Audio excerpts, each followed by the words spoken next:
Bom dia, amigos queridos aqui presentes em nossa casa, também aos internautas que estão através do canal do YouTube, do Grupo Espírita Mensageiros da Paz.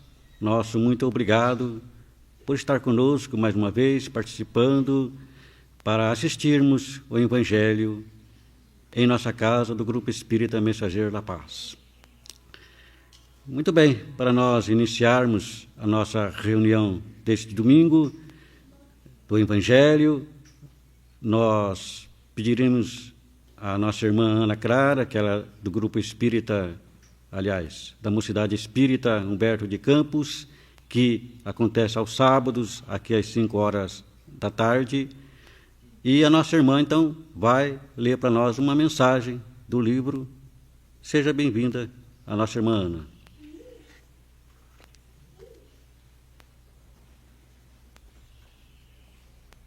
Bom dia a todos.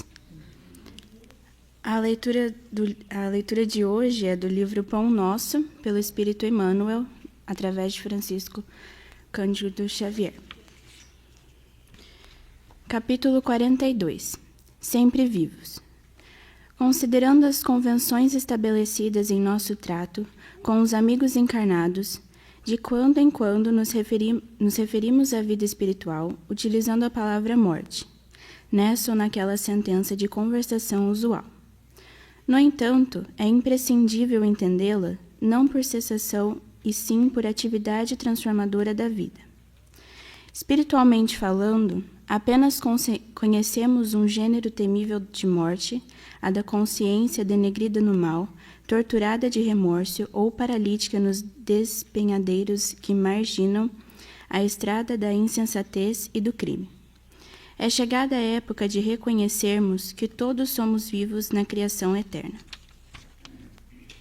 Em virtude de tardar semelhante conhecimento nos homens, é que se verificam grandes erros. Em razão disso, a Igreja Católica Romana criou em sua teologia um céu e um inferno artificiais. Diversas coletividades das organizações evangélicas protestantes apegam-se à letra, crentes de que o corpo, vestimenta material do espírito, ressurgirá um dia dos sepulcros, violando os princípios da natureza, e inúmeros espiritistas nos têm como fantasmas de laboratórios ou formas esvoaçantes, vagas e aéreas, errando indefinidamente. Quem passa pela sepultura prossegue trabalhando, e aqui, quanto aí, só existe desordem para o desordeiro. Na crosta da terra, ou além dos círculos, permanecemos vivos invariavelmente. Não te esqueças, pois, de que os desencarnados não são magos, nem adivinhos. São irmãos que continuam na luta de aprimoramento. Encontramos a morte tão somente nos caminhos do mal, onde as sombras impedem a visão gloriosa da vida. Guardemos a lição do Evangelho e jamais esqueçamos que nosso Pai é Deus dos vivos imortais.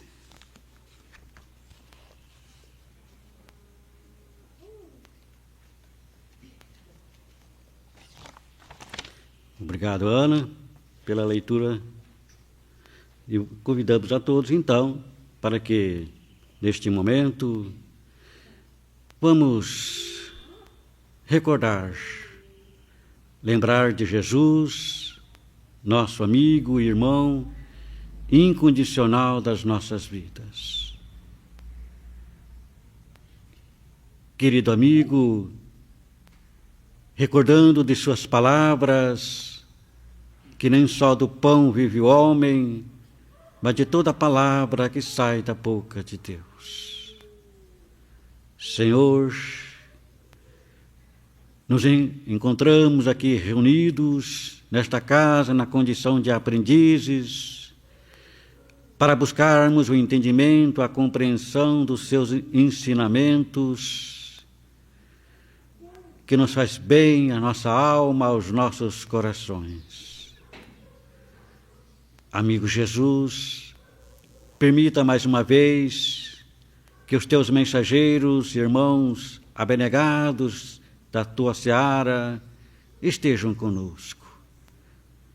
e permita igualmente que a nossa irmã seja amparada, envolvida nessas vibrações de paz, de amor, para trazer a todos nós, recordarmos as tuas lições, os seus ensinamentos,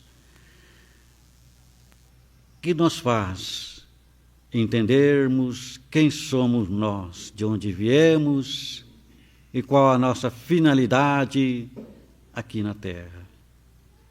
Obrigado, Jesus, que assim seja. Muito bem, hoje conosco então a nossa irmã Patrícia Ghiseline, ela é membro do Conselho Deliberativo da nossa casa, evangelizadora e expositora do Evangelho. E ela vai tratar para nós do capítulo 5 com o tema Perda de pessoas amadas, mortes prematuras. Seja bem-vinda a nossa irmã.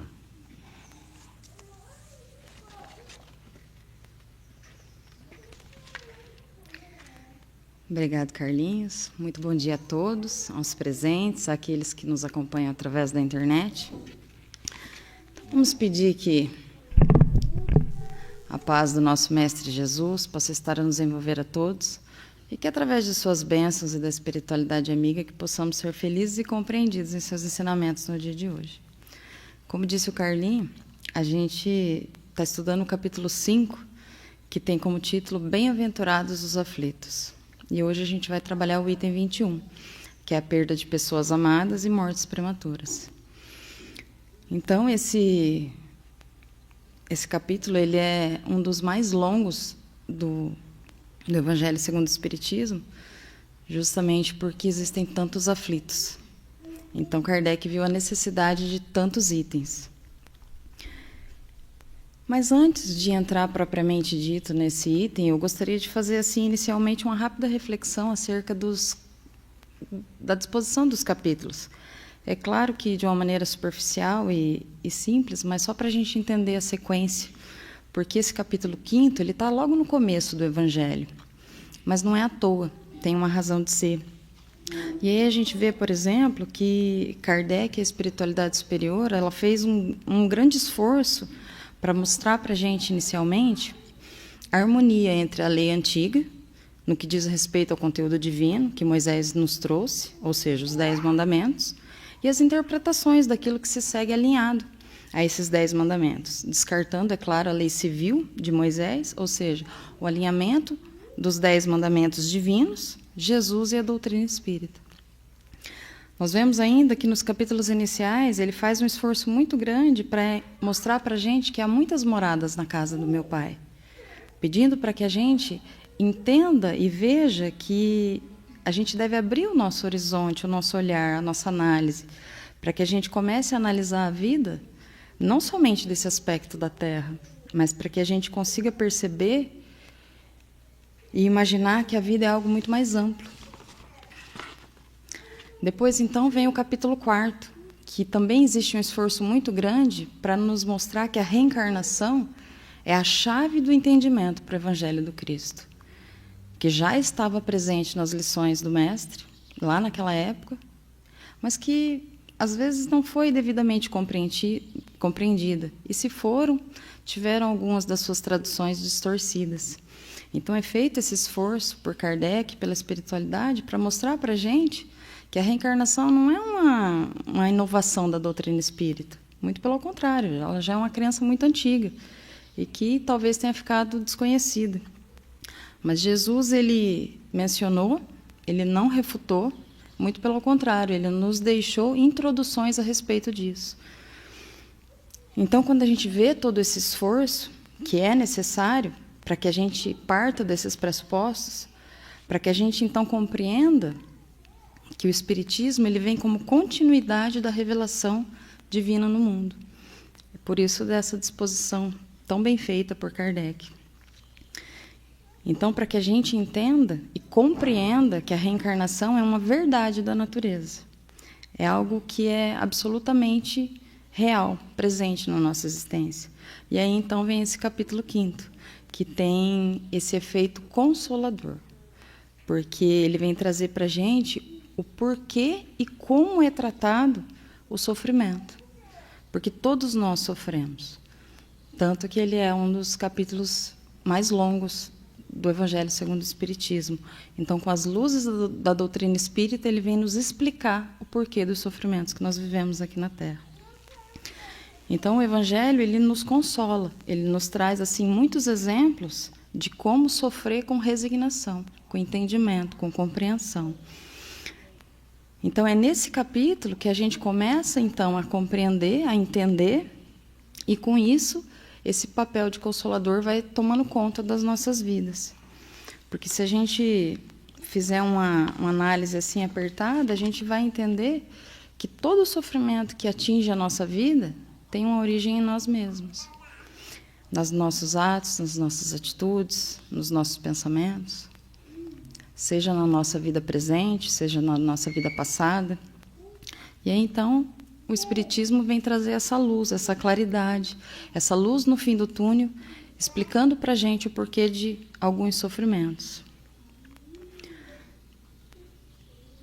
E aí a gente começa, então, a exercitar esse autoexame de consciência, esse nosso autoexame da vida. A gente começa a ter exercícios, elementos para combater essas atitudes que a gente já não deveria mais ter ou ostentar.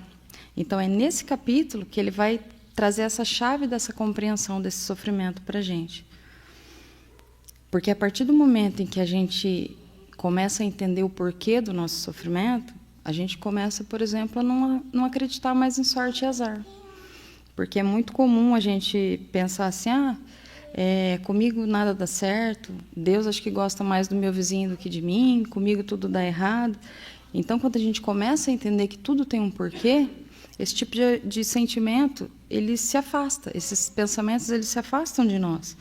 E a gente começa, de verdade, a entender que tudo aquilo que nos toca é um reflexo, é um ato das nossas próprias atitudes, sejam elas atuais ou não.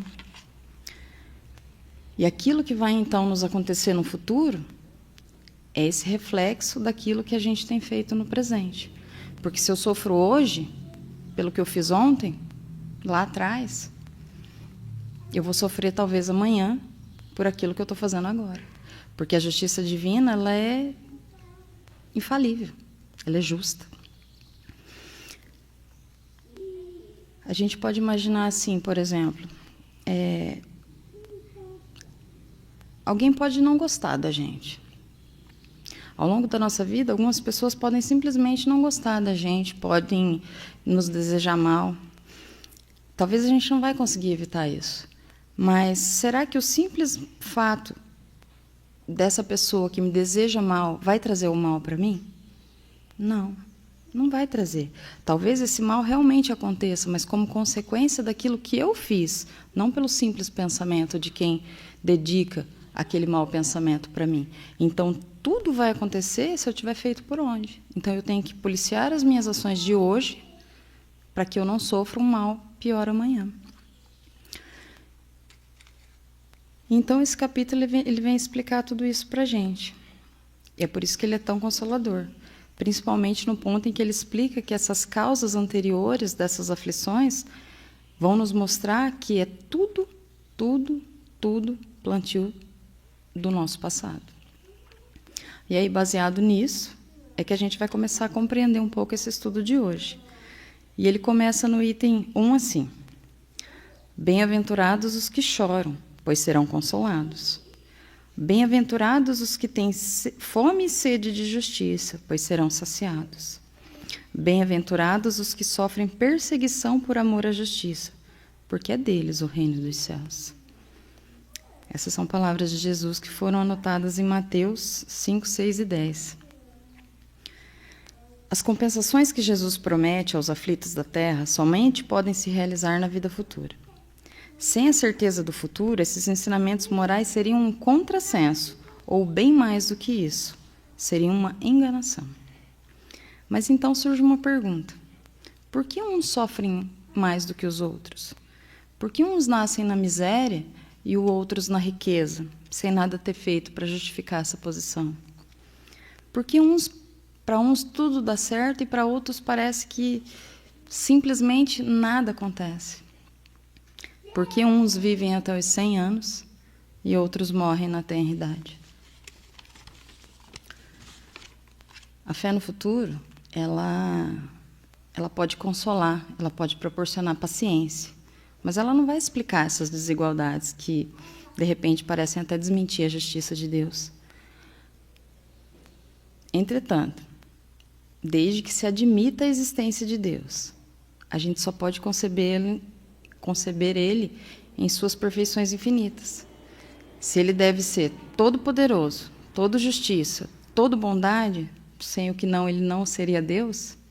Se Deus é soberanamente bom e justo, Ele não pode agir por um capricho nem por parcialidade. As contrariedades da vida, elas têm uma causa. E uma vez que Deus é justo, essa causa também é justa. Então, Jesus ele colocou os homens no caminho da compreensão dessa causa. Mas hoje Ele acredita que eles são suficientemente maduros para compreender essa causa. E aí, então, a gente entra diretamente no item da mensagem 21, que nos foi deixada no ano de 1863 por Sansão, que foi um antigo membro da Sociedade Espírita de Paris. E ele diz assim: quando a morte se faz presente nas vossas vidas, levando sem critério os jovens antes dos velhos, dizeis muitas vezes: Deus não é justo, já que sacrifica aquele que é forte e com o futuro pela frente, para conservar aqueles que já viveram longos anos cheios de decepção. Leva aqueles que são úteis e deixa aqueles que não servem para mais nada. Parte o coração de uma mãe, privando-a da inocente criatura que fazia toda a sua alegria. Então, muitas vezes nós, espíritas, depois de alguns contatos iniciais, de algum conhecimento, de algum livro, de algum conhecimento dentro da doutrina espírita, a gente tem a tendência de achar que todos os sofrimentos, ou pelo menos a grande maioria deles, está num passado muito longe, numa vida passada. A gente tende a superestimar esse componente das nossas dificuldades. Tudo deriva de um passado, sim. De um mal que a gente fez, de uma ação equivocada, das nossas omissões. Mas esse é um perigo que a gente tem que tomar muito cuidado, porque quando a gente estima ou imagina num grau muito alto essas aflições muito anteriores, a gente deixa de perceber e dar devida atenção àquelas aflições que a gente causa para a nossa vida ainda hoje. E aí a gente vai se complicando, esquecendo que o nosso presente, hoje, é o passado de amanhã. Ou seja, todo o sofrimento nosso, ele deriva de um passado, sim, de todo o bem que eu deixei de fazer, ou do mal que eu ainda estou praticando. Mas a gente vai ver que não necessariamente muitos dos nossos problemas, eles vão acontecer lá no passado. E, às vezes, eles acontecem aqui no presente mesmo. Então, a gente tem que tomar muito cuidado com as nossas atitudes de hoje, porque elas vão refletir amanhã. Sansão continua. Criaturas humanas, é nisso que tendes necessidade de vos elevar acima do plano terreno da vida, para compreender que o bem está muitas vezes onde se acreditava ver o mal? A sábia providência onde se acredita ver a cega fatalidade do destino? Por que medir a justiça divina pelo valor da vossa? Podeis pensar que o Senhor dos mundos queira por um simples capricho vos impor penas cruéis? Nada se faz sem um objetivo inteligente, e tudo o que acontece tem uma razão de ser. Se meditasseis melhor o porquê das dores que vos atinge, encontraríeis a razão divina, razão regeneradora, e vossos miseráveis interesses seria de tão secundária consideração que os atirariam para o último plano. Mas por que as pessoas morrem? Por que a gente perde as pessoas que a gente ama? Por que existem mortes prematuras? Morte de criança, por exemplo. A resposta ela é tão complexa quanto a pergunta. Porque muitas vezes a gente pergunta por que Deus leva as crianças que são ainda tão pequenas, os jovens, os adolescentes, por que isso ainda acontece? Como que o Espiritismo vê essas mortes prematuras? Allan Kardec, no Livro dos Espíritos, uma das nossas obras básicas, ele dedica todo um capítulo às mortes prematuras, particularmente até a das crianças. Mas é muito importante a gente lembrar e considerar que a criança ela é apenas juvenil no corpo, mas o espírito em que ele habita, o espírito de uma criança, é um espírito velho. E ele traz toda uma herança, toda uma bagagem de encarnações passadas, de vidas passadas. Muitas vezes, um suicídio, por exemplo, em que o indivíduo partiu antes do tempo, deixando de completar um determinado período. Então, quando ele volta, ele reencarna para que aquele período que faltou seja restabelecido, para que se faça novamente aquele equilíbrio. E os pais, por exemplo, que ficam com o coração dilacerado, eles podem, de repente, ter sido contribuintes daquele ato insano de um adolescente, por exemplo. Se a gente se recordar, algum tempo atrás, vamos pensar aí uns 30, 40 anos atrás, onde existiam aqueles casamentos que eram arranjados, né, aquelas moças e tal. Então, quando uma jovem, por exemplo, se apaixonava por um rapaz que não tinha a mesma posição social, econômica ou de status daquela família, aquela família se negava com aquele casamento, era até bem comum você ouvir dizer que aquele jovem se optava pela saída do suicídio. Então, o que acontece? Aqueles pais envolvidos naquela situação, mesmo que inconscientemente, eles também tinham uma certa culpa naquele desenrolar daquele ato extremo.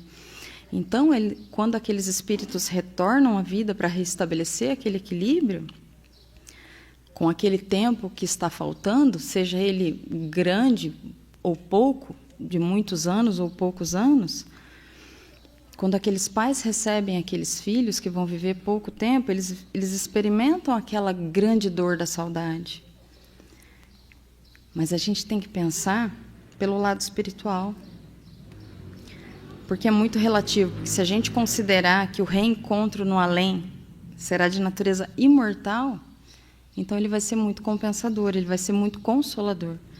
Porque, assim como leu a Ana na mensagem, se a gente imaginar, por outro lado, aquele céu e aquele inferno, onde no inferno a gente vai queimar eternamente, ou no céu a gente vai contemplar eternamente, então, se um dos meus amores tiver tido uma atitude equivocada e for para um lugar diferente do meu, eu nunca mais vou vê-lo? Que compensação teria nisso? Que consolação teria nisso? Então, Jesus ele veio mostrar que se há muitas moradas na casa do Pai, é disso que ele está falando. Que nós somos espíritos imortais. Nós estamos nesse momento, nessa vida. E sim, nós podemos errar. Nós podemos cair, nós podemos falhar. Mas quando pensamos que somos imortais, então o Evangelho ele se torna consolador nesse sentido. E o que cabe a nós, quando chega um pai, por exemplo, perguntando: o que eu faço da minha vida, agora que eu perdi o amor da minha vida, o meu filho? A gente tem que dizer para ele que, ao invés do desespero e da falta de esperança, da agonia, da angústia, que ele tenha confiança irrestrita em Deus, na oração. Porque os nossos queridos, eles voltam, eles se comunicam, algumas vezes através de médiuns, muitas vezes através da oração. Eles nos visitam através do sono, nos deixando, assim, lindas lembranças ao despertar, nos dando a certeza de que estão vivos, que nos amam, que aquecem o nosso coração. Porque o amor não morre nunca. O que morre é o corpo. A alma, ela é eterna. Usando, por exemplo, o exemplo do suicídio, ao redor do mundo, cada vez mais os jovens eles estão buscando esse caminho. Mas como que o Espiritismo vê isso? Qual que é o ponto de vista disso? A grande verdade é que é o vazio existencial. A gente vive numa época em que o consumismo é muito grande, as pessoas elas valem mais pelo que elas apresentam do que elas realmente são. E, por consequência, esses jovens de hoje eles estão perdendo esses valores, esses padrões de comportamento. Então, se a gente pensar nessa mesma época, de 30, 40, 50 anos atrás, essas raízes de pessoas que eram mais fortes, elas foram mudando. Hoje em dia, a realidade dos jovens é diferente da realidade dos jovens de antes. Então, é uma nova realidade. Então, aqueles espíritos, quando eles estão fragilizados, que eles têm que, de fato, enfrentar as necessidades de uma vida, de repente, muito competitiva, um vestibular, a disputa por um namorado, por exemplo, a beleza momentânea, o bullying, o sexo desvairado, que a gente vê, a droga como mecanismo de fuga, como a gente vê e compreende no GAD, por exemplo. Então, quando essas pessoas precisam enfrentar esse tipo de situação, elas não resistem. E é aí que elas se optam pelo suicídio. Mas a misericórdia divina ela é tão maravilhosa que ela se compadece desses espíritos. Porque ela entende que não é por ódio. Ela não saiu pela porta do suicídio por ódio, mas sim por falta de valores sociais, por medo, por frustração, por depressão profunda, por transtorno do pânico e tantos outros fenômenos psicológicos que afligem a tantos hoje em dia, são os infortúnios ocultos. Mas nós devemos a esses jovens, a esses homens, a essas mulheres, a essas crianças, a todos, uma vida de esperança. Porque ser jovem é uma bênção da vida. E nós não temos o direito de interromper esse período. Então, tudo aquilo que tiver ao nosso alcance para ajudar, é importante que a gente faça, porque isso vai fazer com que esses nossos irmãos cheguem à maturidade, que eles cheguem à velhice, que eles tenham a chance de ser completistas. Assim como explica André Luiz no livro Nosso Lar, que completistas são aqueles que cumprem integralmente a sua estada aqui na Terra. E assim eles não vão necessitar de, numa próxima existência, ter uma existência breve, curta, passar por uma morte prematura. Dados do Unicef dizem que no Brasil, 3,3% das crianças brasileiras morrerão antes de chegar aos 5 anos de idade. Mas quais seriam os propósitos de Deus ao encaminhar para uma reencarnação um espírito que vai viver tão poucos anos? Ou então aquela gestação que nem chega ao fim? Por que crianças desenvolvem doenças tão graves como câncer, AIDS, entre outras? Essas perguntas a gente se faz, não é mesmo? É bem comum, basta entrar no assunto que a gente já se questiona, mas o porquê de tudo isso? Porque quando é com o vizinho, a gente não se preocupa muito, né? Mas quando o sofrimento, a aflição, a morte bate na nossa porta, a gente fica se questionando. Por quê? A espiritualidade nos diz que são problemas de reencarnações transatas. Mas o que são essas reencarnações transatas? São aquelas que a gente vive ainda na primeira fase da vida do espírito. Aqueles espíritos que ainda estão em transição. Porque todos nós fomos criados simples e ignorantes.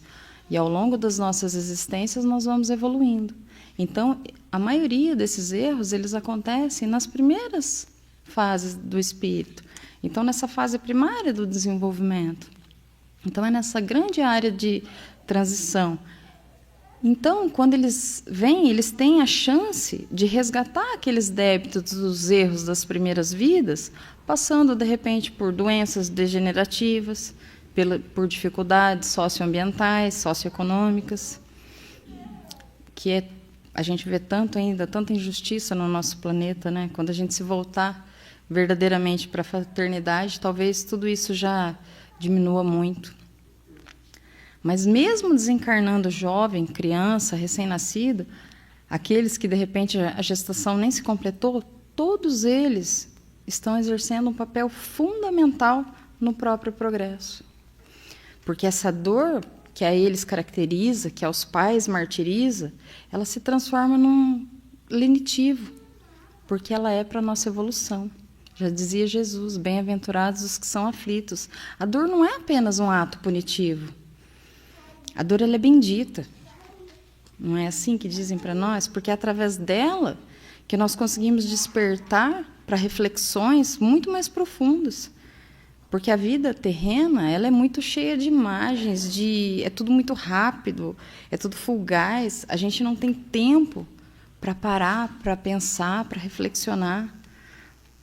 Então, quando a dor chega em nós, a gente é obrigado a viajar para dentro de nós mesmos, para que a gente consiga, então, encontrar a nossa paz. E é por isso que o Evangelho é tão consolador para a gente. Porque sem a fé no futuro, tudo fica muito mais difícil. E aí a gente volta naquela conversa de sorte e azar, né? Se eu não acredito no futuro, como é que eu vou entender essas diferenças? Então, todo esse tipo de pensamento ele vai se afastando de nós. E nós começamos a compreender de fato que todo sofrimento que nos toca tem uma reflexão do nosso passado.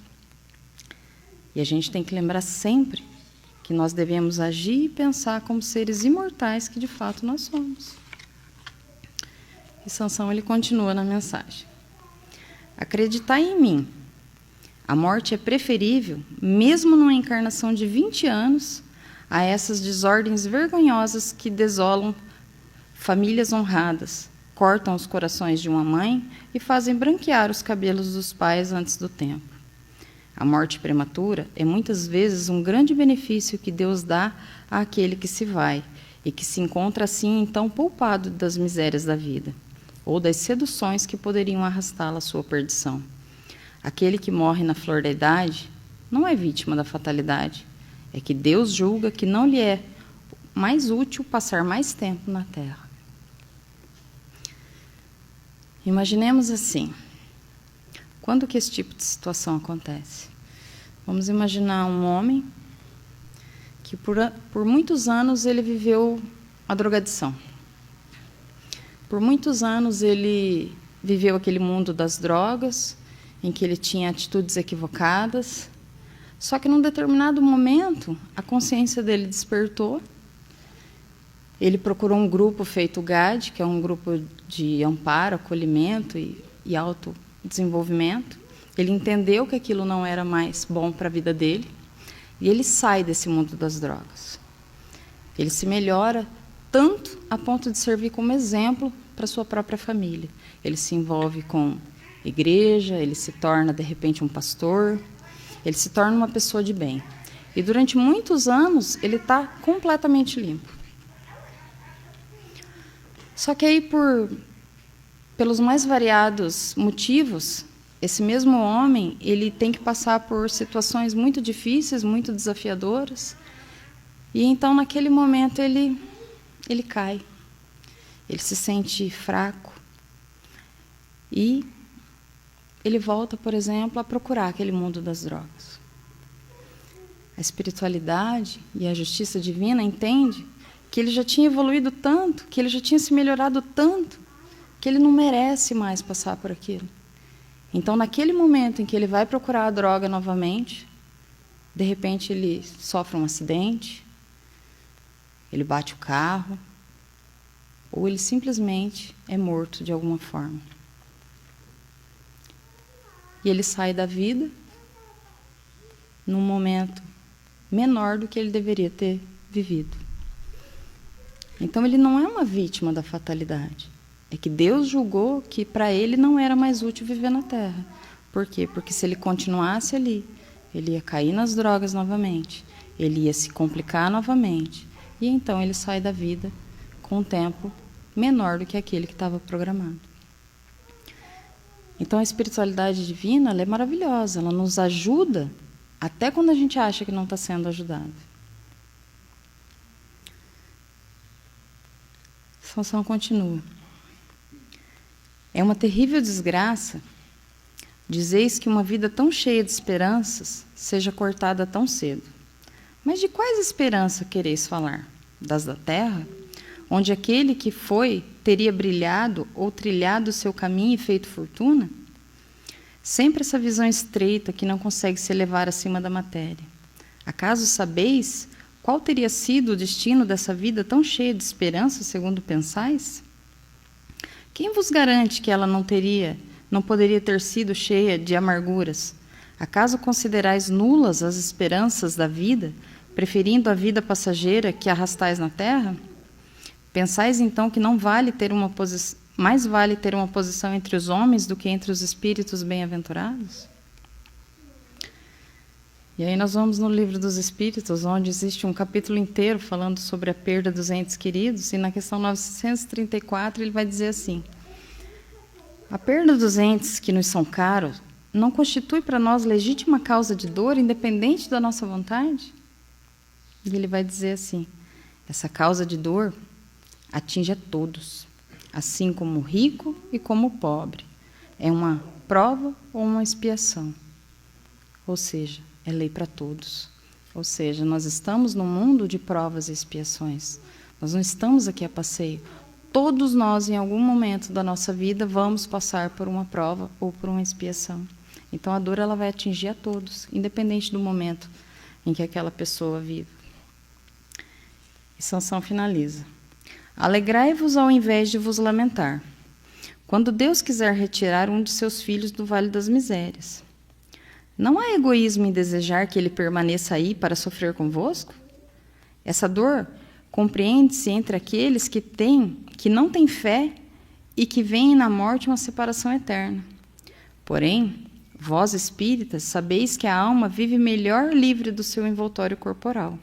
Mães, sabeis que vossos filhos bem-amados estão perto de vós, sim, estão bem perto. Seus corpos fluídicos vos rodeiam, seus pensamentos vos protegem, e a lembrança que tendes dele os enchem de felicidade, assim como também vossas dores insensatas os perturbam, pois elas denotam uma falta de fé e são uma revolta contra a vontade de Deus. Vós que entendeis a vida espiritual, fazei vibrar as pulsações do vosso coração em favor desses bem-amados, e se pedirdes a Deus que os abençoe, sentirás em vós aquelas consolações poderosas que secam as lágrimas, aquela fé consoladora que vos mostrará o futuro prometido pelo soberano Senhor. E na pergunta 936 ele vem dizer assim: como é que as dores inconsoláveis dos que sobrevivem refletem nos espíritos por quem as sofrem? O espírito é sensível à lembrança e às saudades dos que lhes eram caros na terra. Mas uma dor incessante e desarrazoada o toca penosamente, porque nessa dor excessiva ele vê falta de fé no futuro e confiança em Deus, e, por conseguinte, um obstáculo ao adiantamento dos que choram e talvez a sua reunião com eles. Então, o que ele está dizendo aqui? Que o espírito ele sente o amor, ele sente o carinho, mas ele sente as lágrimas também. É errado chorar? Não. Desde que sejam lágrimas de saudade, de amor. Agora, quando a gente se revolta, aí isso se torna penoso para aqueles que estão do outro lado, porque ele entende que isso é um obstáculo não só para o progresso de ambos, os que estão aqui ou os que já foram, mas também para a sua reunião com eles, porque somente no momento em que a gente estiver na mesma sintonia é que a gente vai ter a oportunidade de rever e de se reencontrar com os nossos amores. E ele continua a resposta da pergunta, diz assim: estando o espírito mais feliz no espaço do que na terra, lamentar que ele tenha deixado a vida corpórea é deplorar que ele seja feliz. Figuremos dois amigos que se achem metidos na mesma prisão. Ambos alcançarão um dia a liberdade, mas um a obtém antes do outro. Seria caridoso que ao que continuou preso se entristecesse porque o seu amigo foi libertado primeiro? Não haveria de sua parte mais egoísmo do que afeição em querer que do seu cativeiro, do seu sofrer, partilhasse o outro também ao mesmo tempo? O mesmo se dá com dois seres que se amam na terra. O que parte primeiro e o que primeiro se liberta, e só nos cabe felicitá-lo, aguardando com paciência o momento em que a nós também voltaremos. Façamos ainda a este propósito outra comparação. Tendes um amigo que junto de vós se encontra em penosíssima situação. Sua saúde ou seus interesses exigem que ele vá para outro país, onde estará melhor em todos os aspectos. Ele deixará temporariamente de se achar ao vosso lado, mas com ele vos pode corresponder sempre. A separação é apenas material. Desgostar-vos-ia o seu afastamento, embora seja para o bem dele? Então, quando Deus recolhe os nossos amores, a gente não pode se revoltar. Então, é isso que Kardec tenta mostrar para a gente, exemplificar, nos falar com tanto amor e com tanta sabedoria, que as aflições que a gente passa, tudo tem um porquê, tudo tem um sentido, nada é à toa. A justiça, ela é divina, ela é maravilhosa. E a gente tem sempre que lembrar que a vida futura, ela sempre nos reserva sublimes alegrias e o reencontro com aqueles a quem amamos. Para terminar, eu gostaria de ler uma redação do Momento Espírita que se chama Lições da Morte. De todas as certezas que pode ter o ser humano, a morte é sem dúvida uma delas. Quem nasce já está fadado à morte. Mensagem estranha. Por vezes abraça os mais jovens e os mais sadios, deixando para trás os idosos e doentes. Contudo, sempre chega. Paradoxalmente, é um dos assuntos que quase todo mundo evita tocar. E por isso mesmo que, quando chega, sempre nos surpreende. Você partiu num dia de primavera. O sol gargalhava raios de luz e as flores portavam coloridos vestidos de veludo e seda. Era feriado. E a notícia me chegou, atingindo-me em cheio o coração.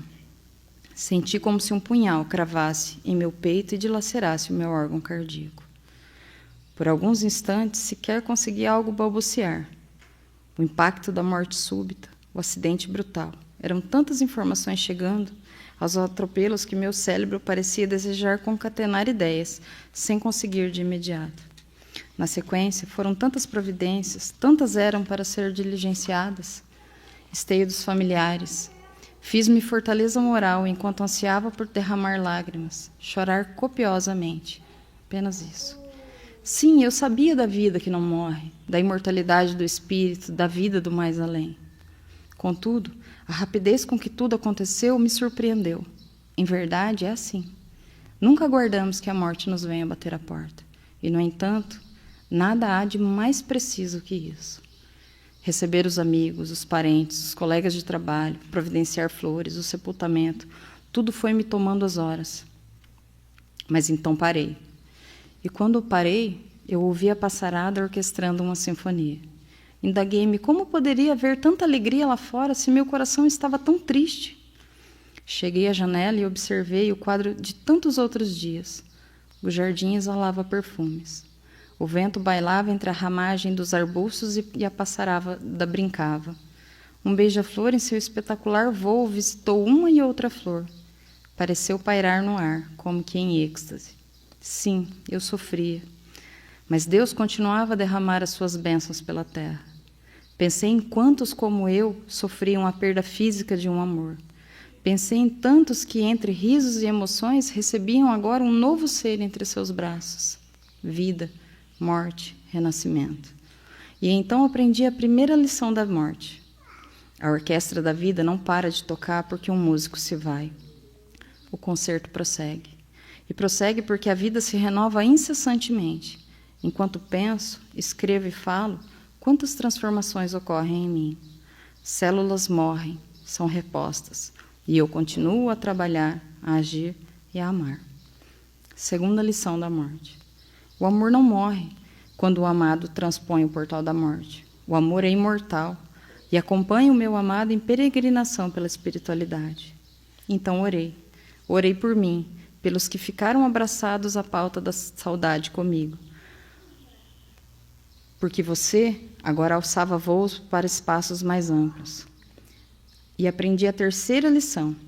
A oração nos une onde quer que nos encontremos. Ela estabelece a ligação entre as almas, a comunhão entre os espíritos. E, além disso, dulcifica a imensa saudade e acarinha a face da esperança e do reencontro. Reencontro breve, nas asas do sonho, ou um pouco depois, quando eu também transpuser a aduana da morte e adentrar pelos portões da vida maior.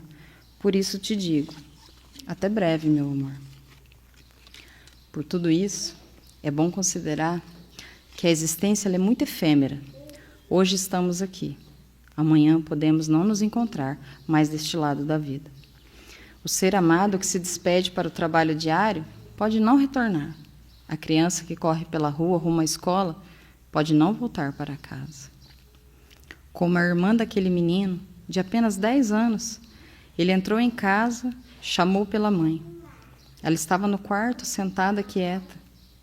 Sua irmã morreu esta manhã, Michael, disse ela. O conceito de morte não tinha significado concreto para aquele menino. Durante muito tempo, ele perguntava para a mãe: Mãe, ela vai voltar? Por que ela teve que morrer? E ficava em frente à casa, esperando que o ônibus a trouxesse de volta da escola. Enquanto no quarto dela, a apanhava sua pasta escolar. Tudo estava bem arrumadinho. Os cadernos de um lado, os livros do outro, o estojo de lápis no meio. A faixa preta de elástico que ela usava no cabelo no dia em que foi para a escola naquela manhã. Depois ele devolvia tudo certinho em seu lugar e se perguntava: será que ela ficaria zangada por eu ter mexido em suas coisas? Mas o que ele realmente jamais esqueceria foi o que aconteceu 2 noites antes da irmã morrer. Ele esperou o ônibus que a trazia da escola. Ela estava preocupada, esquecera de um trabalho de artes que deveria entregar no dia seguinte. Ele a foi ajudar e fizeram juntos 12 borboletas coloridas de antenas enroladas e asas triangulares. No dia em que ela morreu, ele estranhamente despertou mais cedo. Observou-a se aprontando para a escola. Como o vão da escada do prédio era muito escuro, ele ficou segurando a porta entreaberta para que a luz do apartamento a ajudasse a descer os degraus. Em uma das mãos, ela segurava a pasta com as borboletas e a outra se balançava enquanto descia os degraus. Estava de uniforme azul. Tinha apenas 14 anos. E suas últimas palavras para Michael foram: até logo, meu irmão. Logo nos veremos novamente. Passadas mais de 4 décadas, Michael ainda guarda a lembrança de sua irmã, quando vê uma borboleta. Recorda de imediato aquele último trabalho que fizeram juntos e espera, porque um dia ele também fará essa viagem para o além. E nesse dia, finalmente ele a verá outra vez. Ame muito. Usufrua a companhia dos afetos, porque quando um deles se for, você poderá acalentar as suas doces lembranças e amenizar a grande dor da saudade daqueles a quem amamos. Então a vida é assim, ela é rápida, mas tudo tem um propósito, porque Deus é bom o tempo todo. Que Jesus nos abençoe.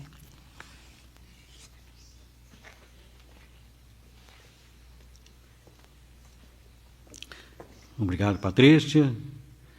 Queremos agradecer aos que estiveram conosco através da internet, aos amigos aqui presentes em nossa casa. Agradecermos também ao Ives pela transmissão online do Evangelho. E logo após a nossa prece final, nós teremos o passe. Então vamos continuando com nossos pensamentos de paz, de amor. Agradecer a Jesus, nosso irmão maior, pela mensagem da imortalidade, de que Ele próprio, logo após o seu decesso, retornou para nos dizer, para nos mostrar que a realidade da nossa vida, espíritos imortais que somos, a caminho desta evolução, deste crescimento moral e espiritual. Agradecermos à espiritualidade amiga pelo amparo, pela inspiração. Muito obrigado, Senhor, que assim seja. Nosso bom dia a todos, muita paz.